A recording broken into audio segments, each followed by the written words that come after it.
Rajamouli super star Mahesh Babu కాంబినేషన్లో తెరకెక్కుతున్న ప్రతిష్టాత్మక చిత్రం వారణాసి. ఆర్ఆర్ఆర్తో అంతర్జాతీయ స్థాయిలో సంచలనం సృష్టించిన తర్వాత రాజమౌళి రూపొందిస్తున్న సినిమా కావడంతో ఈ ప్రాజెక్ట్పై భారీ అంచనాలు నెలకొన్నాయి. అందుకు తగ్గట్టుగానే సినిమా నుంచి వస్తున్న ప్రతి అప్డేట్ అభిమానుల్లో ఆసక్తిని పెంచుతోంది. ఇప్పుడు ఈ చిత్రానికి సంబంధించి ఓ ఆసక్తికరమైన మల్టీ స్టారర్ వార్త సోషల్ మీడియాలో చక్కర్లు కొడుతోంది.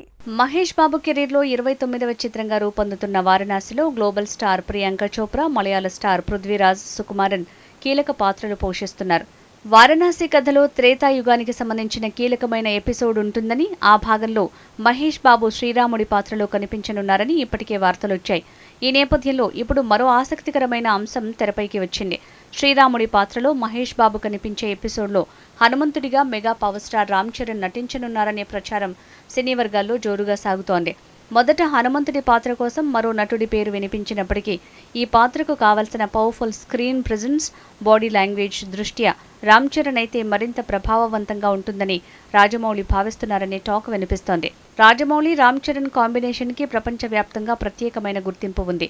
RRRలో అల్లూరి సీతారామరాజుగా చరణ్ను అద్భుతంగా ఆవిష్కరించిన రాజమౌళి క్లైమాక్స్లో ఆయనను రాముడి రూపంలో చూపించిన విధానం ప్రేక్షకులను విశేషంగా ఆకట్టుకుంది. ఇప్పుడు అదే దర్శకుడు వారణాసిలో చరణ్ను హనుమంతుడి పాత్రలో చూపిస్తే అది సినిమాకే ప్రత్యేక ఆకర్షణగా మారుతుందని అభిమానులు భావిస్తున్నారు. ఇటీవల పెద్దితో చరణ్ తన కెరీర్లో మరో భారీ విజయాన్ని అందుకున్న నేపథ్యంలో ఆయన లుక్, యాక్షన్, బాడీ లాంగ్వేజ్పై కూడా అభిమానుల్లో భారీ క్రేజ్ ఉంది. మరి అఫీషియల్ అనౌన్స్మెంట్ వచ్చే వరకు వేచి చూడాల్సిందే.